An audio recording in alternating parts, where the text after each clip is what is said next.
So I'm TK or Tanaka. I'm going to be your sort of host guy for the evening. I'm going to be introducing people. I'm going to start with a poem because I do poetry too. I have a poem in the Anthology. It's not the one I'm going to read now. And it struck me, I go to this poem a lot, so I'm going to get it out of the way. But it struck me this is probably the last time I'm going to perform this poem in Brighton. No way!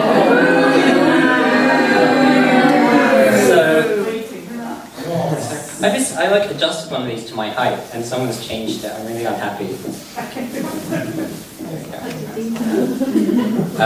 So for the last time, this is.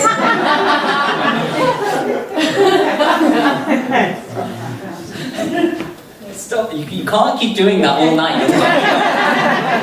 For the last time, for a long time, I suspect. This is a poem for 14 lovers.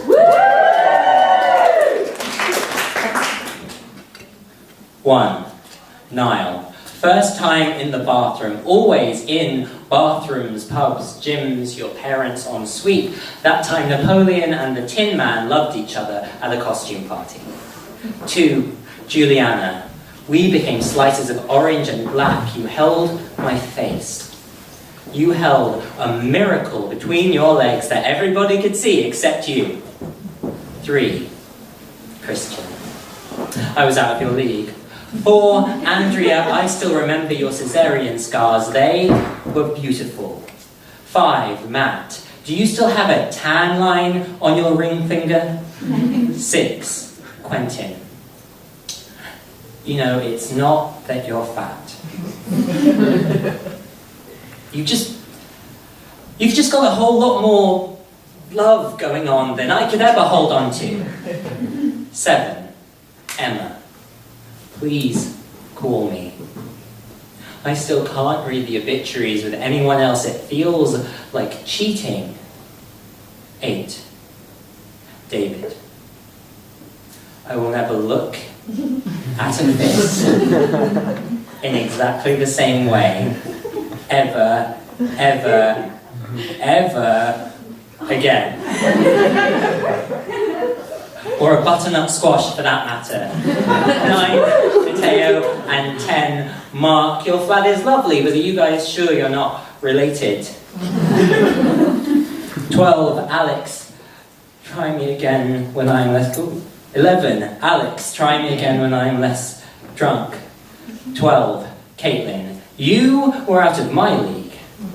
13, Darius. You kiss just like your sister. Please don't tell her. And 14, myself. A mistake. Because you see, I don't usually sleep with strangers. I'm just gonna stand here and hold the microphone. That's what I do. I think I'll do the poem that I had in the Anthology. I had a poem in the Anthology, right? Where is it? There it is. That would have been a twist. I'd have left.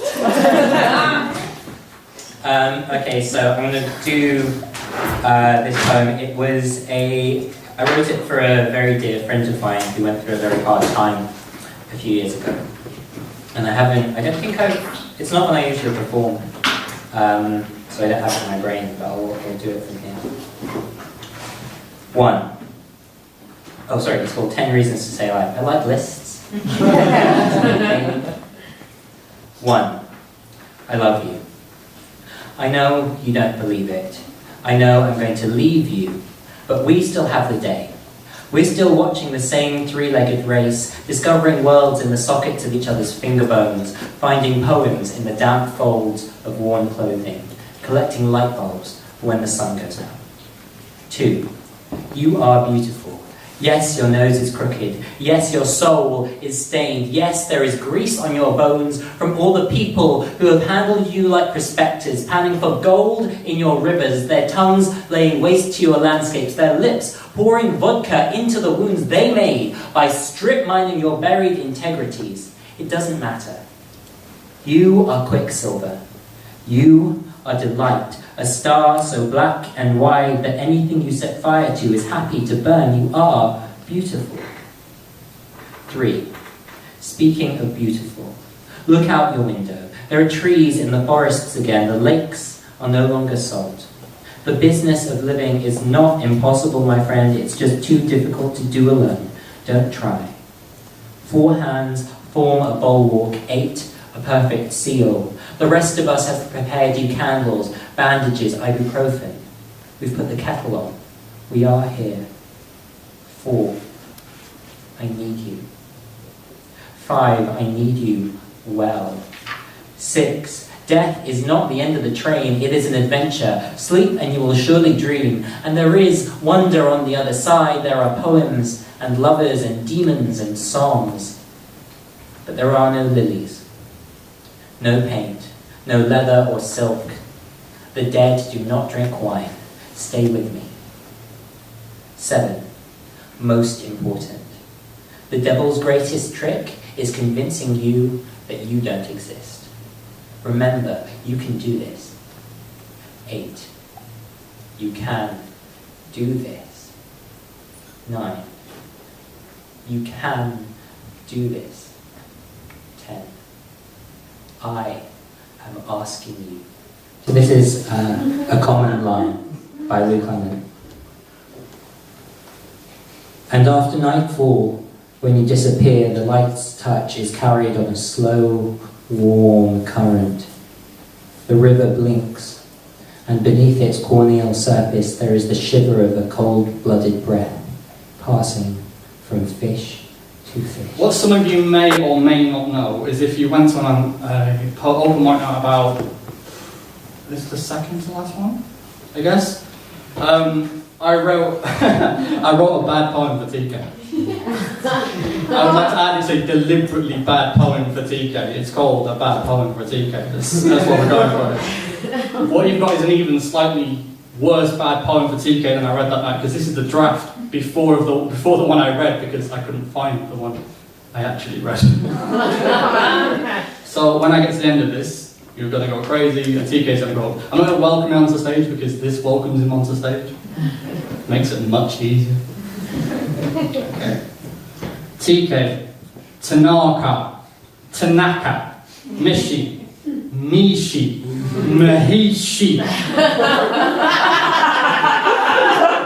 Your poetic name is broken by my too rough tongue like a 5-year-old hitting a xylophone.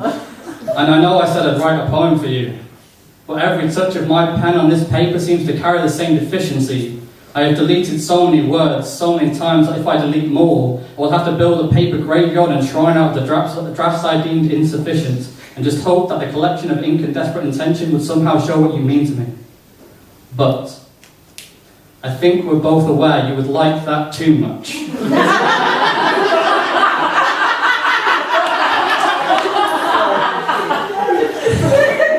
So whilst writing a poem about you is, to be honest, quite easy, I've struggled to write a poem which is good. So here's an average to bad poem about your poetry, which is good. When I first heard you, I never wanted to be on the same stage, performing with your words still ringing around the room long after the microphone had stopped reverberating to the sound of your lips. The space still littered with the syllabic shards thrown at the crowd lodged in my chest. We once talked about your right to write. And though I can't give permission to that poem, I think it's always right for you to write that you write, so just write. Alright? If you don't write, it's just wrong. You breathe bullets. So I call you a militant poet. But sometimes you need to put your fist down.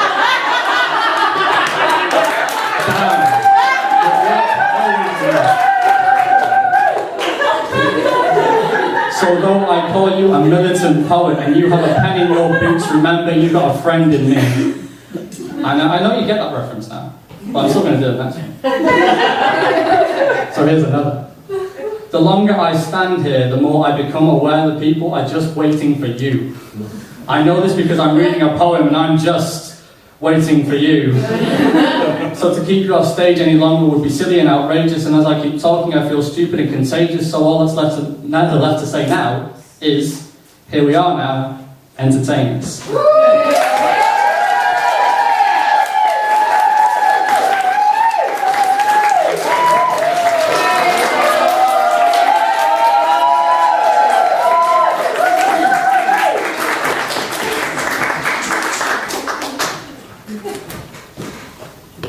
Thank you. God. Jesus, right, here we go. Sorry, that... I'm really aware that that's probably the last time we're going to do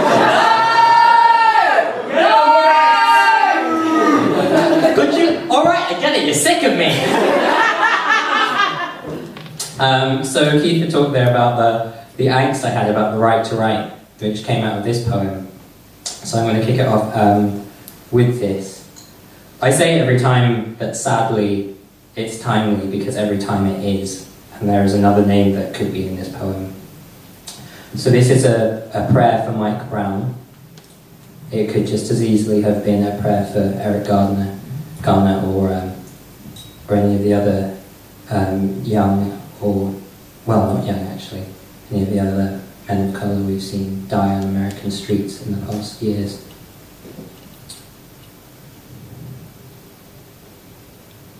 Uncle Christopher has a scar on his thigh from where a white man's dog bit down, yellow teeth made for ripping skin for the crime of walking down the wrong street. He laid the tarmac himself, spilled it like hot grief over his ancestors' bones.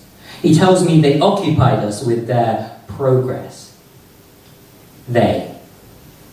I never wanted to be a black man, but it's only in peacetime that we can call ourselves mixed race. If a police officer won't stop to press a paper bag against my skin before firing, let alone untangle the snarl of histories within my DNA, I am afraid.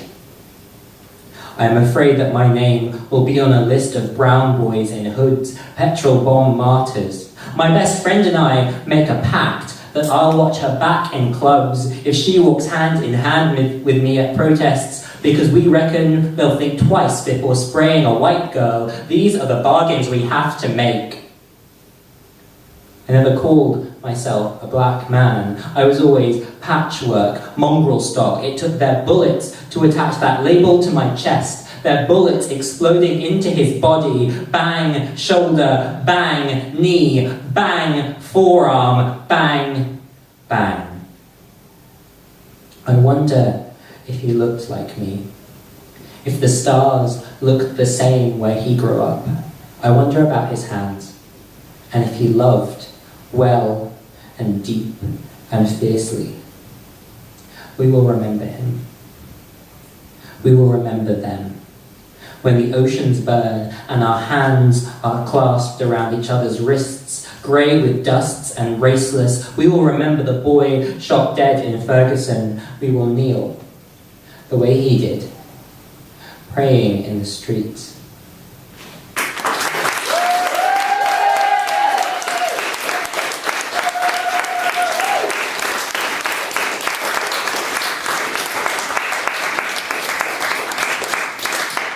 I'm going to read one more, which is a little bit of an old one. It was actually in the Anthology last year. And it's called An Open Letter to Little Boy Blue. Some days sadness is a drink meat bottle which shrinks you down. Jam jars are sticky skyscrapers thick with giant thumbprints.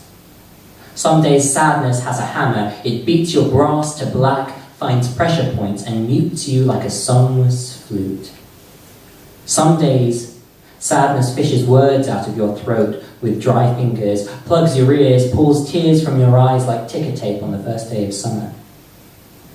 Some days sadness lives behind the face of the person who knows the rhythms of your body, but not your name, your dreams, your hometown.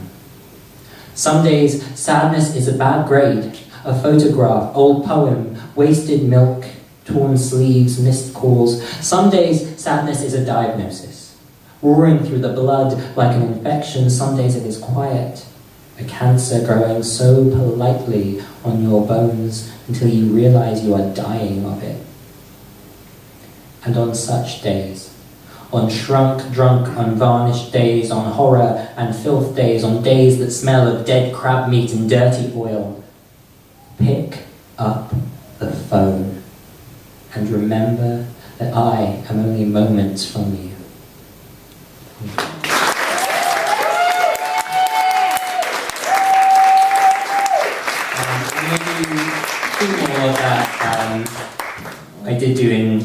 fringe show. Woo! Aww. So hang on, let me think about the order. Sorry, I'm trying not to leave you with something really like fucking depressing, which is really hard because I pretty much shot my load on that one, like on the first poem I did. That's all the funny I have in me. Right, so the first of these poems is dedicated to Maya Angelou. And in the 1980s, she attended a conference. Most of you heard this spiel before, so I'll do the quick version. She was sent to a conference called Understanding Evil, and she gave an interview while she was there. And that triggered off this poem, which is called Remembering Evil. And I've performed it recently, so if I forget it, I have absolutely no excuse.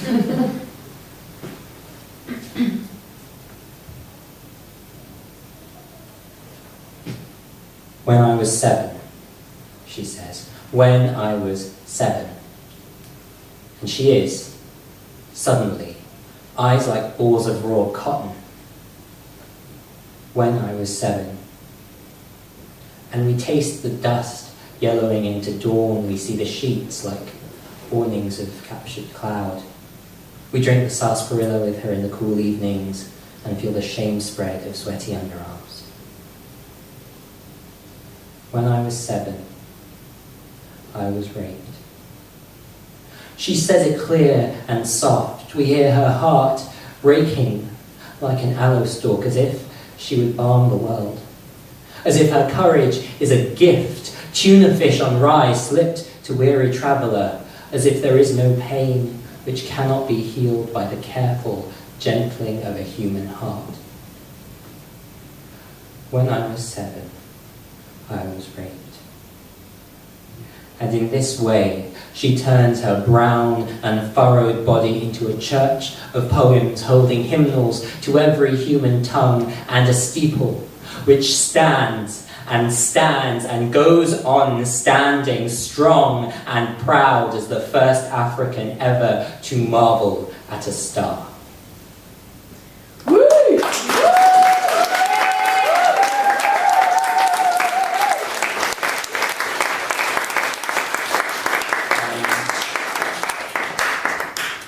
Last poem, guys. So I'm going to do a poem that I wrote for Patti Smith.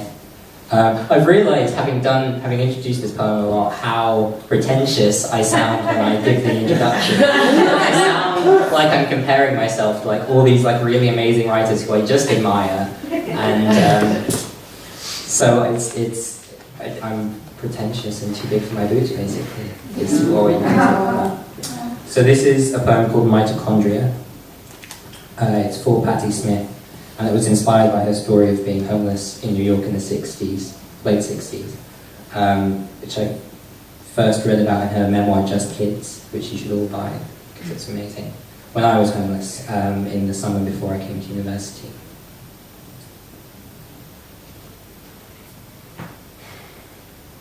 Mama grew bad flowers out of her butt cheeks, tack-a-tack rhythms running a train track through cotton panties. She found me in the street. The way Albertine found her, the way Jean Genet found her, the whole bastard ancestry of rock star poets going back to God herself. And now God is shucking oysters at the deli, watching the sweat hiss down salt arms till it evaporates halfway to the ground. Mama, I've got a belly full of poems and a demon on my back, and all the demons come with backup, show them a cruciform and they'll reboot. Mama, they raped me by the station. Mama, they chained me to the earth. Mama, my body doesn't fit like it used to. And I've been to sleep at night thinking I would die. And I've been to sleep at night wishing I would die. And I've been to sleep at night, woke up in Père Lachaise breathing bone dust. Mama, where were you in the night? Where was your holy voice and your wrists that looked like mine? Where were your wings when I needed them? Mama, I have seen the face of God, and she is awkward. White shirt, boy elbows, sainted urchin, car crash alchemist. Mama, thank you. You taught me rough and weird and urgent. Mama, thank you. Thank you. Amen.